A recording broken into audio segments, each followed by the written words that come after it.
Hey, this is Jerry Aiken. I'm the pastor at Pierce Chapel. Thank you for joining me for this midweek meditation. Over the last several weeks, we've been talking about the things that maybe we've carried into the new year. Names or labels, expectations, guilt, fear, even love when it's been withheld. But today, as we close out the series, I want to talk about grief, which is one of the heaviest things that we carry. In part because we often carry it quietly. Maybe it's grief for people that we've lost or relationships that have changed. Griefs for seasons that ended before we were ready. Sometimes it's grief for versions of ourselves that no longer exist. And not all grief is dramatic. Some of it is subtle. It shows up as weariness or as a short temper or a dull sadness that we can't quite explain, but it's a sense that something is missing, even when life looks full. But here's what I want you to hear today. Grief is not a failure of faith.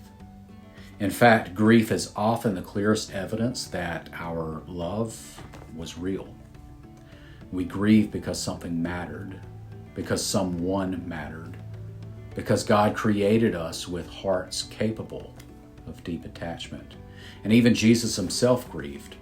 He wept at the tomb of his friend Lazarus, even knowing that resurrection was coming, which tells us something important.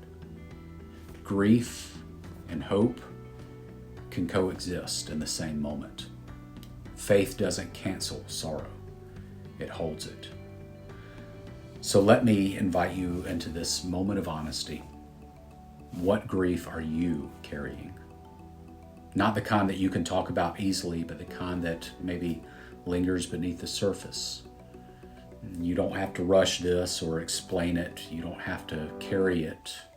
And you certainly don't have to carry it alone, because Scripture reminds us that God is near to the brokenhearted, not waiting for us to be over it, but present with us in the middle of it.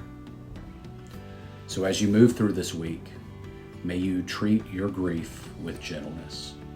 May you allow God to meet you there without hurry or pressure.